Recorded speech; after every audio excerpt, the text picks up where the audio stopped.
பிரதோஷம் என்பது பாவங்களை தொலைத்துக் கொண்டு மோட்சத்தை அடைய செய்யப்படும் வழிபாடு ஆகும். பிரதோஷம் அதாவது பிரதி தோஷம் என இரு வார்த்தைகளை கொண்டது.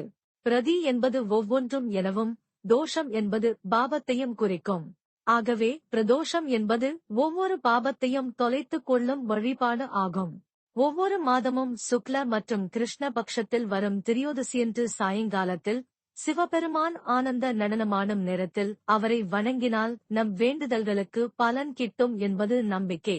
அந்த நேரத்தில்தான் நந்தி தேவரின் 2 கொம்புகளுக்கு இடையே உள்ள பகுதியில் சிவபெருமான் நடனம் ஆடுவதாக ஐதீகம் உள்ளது.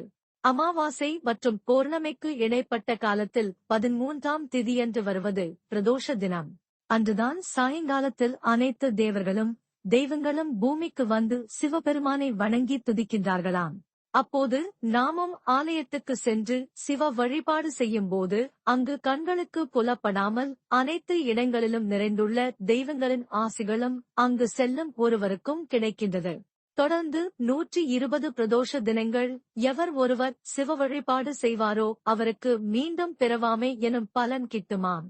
பிரதோஷம் குறித்து ஒரு புராண கதை காலம் காலமாக கூறப்பட்டு வருகின்றது.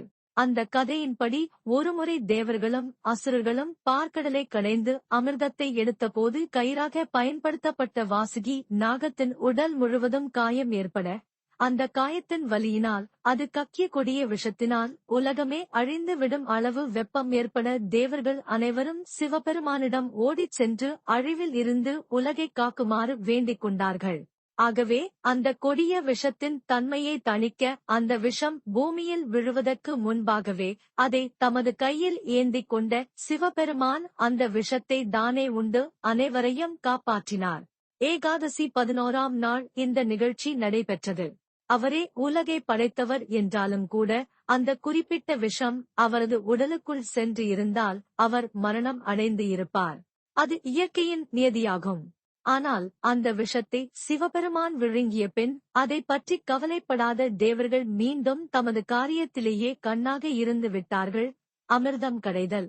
அதைக் கண்ட பார்வதி தேவியானவள் தனது கணவருக்கு அந்த விஷத்தினால் பாதிப்பு எதுவும் ஏற்பட்டுவிடக் கூடாது என பதறிப் போய் அவர் அருகில் சென்று அவர் தொண்டையை தடவிக் கொடுக்க அந்த விஷம் அப்படியே உறைந்து கட்டியாகி அங்கேயே தங்கி நிற்க அதன் நச்சுத்தன்மையையும் இழந்தது.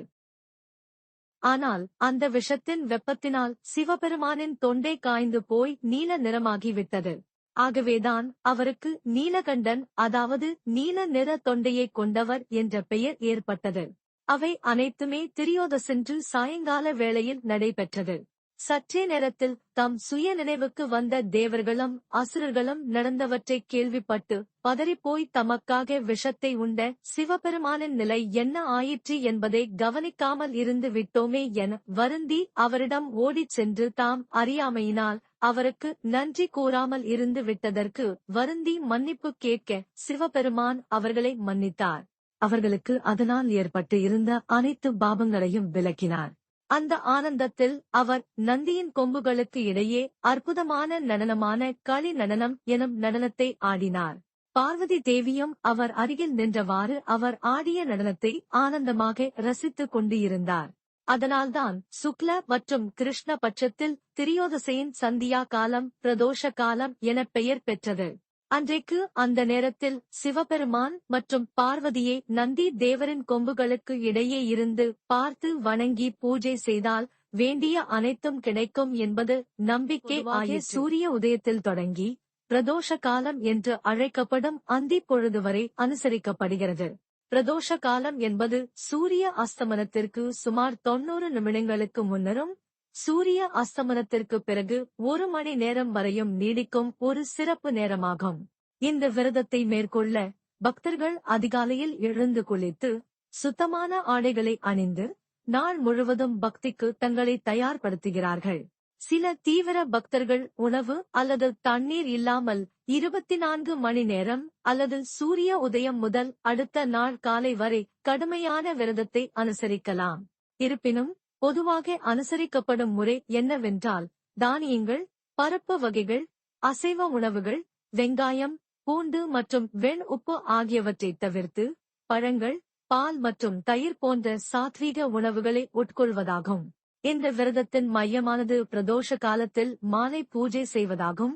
இந்த நேரத்தில் சிவபெருமானும் பார்வதி தேவியும் மிகவும் கருணையுடன் இருப்பதாக நம்பப்படுகிறது. பக்தர்கள் சென்று அல்லது வீட்டிலேயே ஒரு பலிபீடத்தை அமைத்து சிவலிங்கத்திற்கு பால், தயிர், நெய், தேன் மற்றும் தேங்காய் நீர் ஆகியவற்றால் அபிஷேகம் செய்கிறார்கள். மேலும் வில்வ இலைகள், மலர்கள் மற்றும் தூபங்கள் சமர்ப்பிக்கப்படுகின்றன. மகா மிருத்யுஞ்சய மந்திரம் அல்லது ஓம் நம சிவாய மந்திரத்தை 108 முறை உச்சரிப்பது இந்த சடங்கின் ஒரு முக்கிய பகுதியாகும். மேலும் விளக்கு ஏற்றுவதும் அவசியம். பூஜை முடிந்ததும் படைக்கப்பட்ட பிரசாதத்தை உட்கொண்டு விரதம் முடிக்கப்படுகிறது. பிரதோஷ விரதத்தை கடைபிடிப்பதன் பலன்கள் மகத்தானவை. இது மனம் மற்றும் உடலை சுத்திகரித்து பாவங்களை நீக்கி எதிர்மறை கர்மாவிலிருந்து விடுவிப்பதாக நம்பப்படுகிறது. இது ஆன்மீக வளர்ச்சி, மன அமைதி மற்றும் தெளிவான சிந்தனைக்கு வழிவகுக்கும். தடங்கல்கள், நோய்கள் மற்றும் சவால்களை சமாளிக்க இந்த விரதம் மிகவும் மதிக்கப்படுகிறது. மேலும் செழிப்பு, நல்வாழ்வு, நல்லிணக்கமான உறவுகள் மற்றும் குழந்தை பாக்கியம் போன்றவற்றை இது அருளுகிறது. பிரதோஷம் எந்த வார நாளில் வருகிறது என்பதை பொறுத்து குறிப்பிட்ட நன்மைகளும் உள்ளன. உதாரணமாக, திங்கட்கிழமைகளில் வரும் பிரதோஷம் சோம பிரதோஷம் நல்ல ஆரோக்கியத்தையும், சனிக்கிழமைகளில் வரும் பிரதோஷம் சனி பிரதோஷம் தொழில் முன்னேற்றத்தையும் அளிப்பதாக நம்பப்படுகிறது. இறுதியில், பிரதோஷம் என்பது தெய்வீகத்துடன் ஆழமான தொடர்பை ஏற்படுத்தி சிவபெருமானின் மற்றும் பார்வதி தேவியின் அருளைப் பெறுவதற்கான ஒரு சிறந்த வாய்ப்பாகும்.